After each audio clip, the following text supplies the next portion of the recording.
எனக்கு ரொம்ப ஹாப்பியான சந்தோஷமா. டிராயிங் கூட நீங்கள் வந்து போடுங்க, தைரியமாக போடுங்கன்னு சொன்னதுனால சரி பரவாயில்ல, வீட்டில் ஓனா எல்லாமே செய்வா வரைவா வைப்பா, நான் எந்த கிளாஸுக்கு அனுப்புனதில்லை சார். பட் நீங்கள் கேட்டதுனால பரவாயில்ல, எனக்கு தைரியமாக போய் பண்ணுன்னு சொன்னேன். ஸோ பண்ணி அதுலேயும் ஃபஸ்ட்டு வந்தப்போ எனக்கு ரொம்ப ரொம்ப சந்தோஷமாக இருக்குங்க. சாருக்கும் நன்றி சொல்லிக்கிறேன், உங்களுக்கு நன்றி சொல்லிக்கிறேன், டீச்சர்ஸ்க்கு எல்லாருக்கும் நன்றி சொல்லிக்கிறேன், பேரண்ட்ஸ்க்கும் நன்றி சொல்லிக்கிறேன்.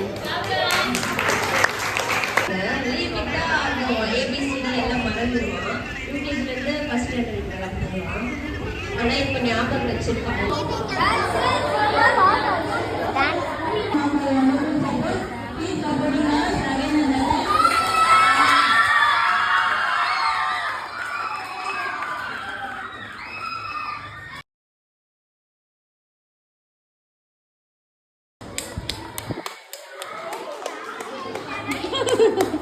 Very good, super.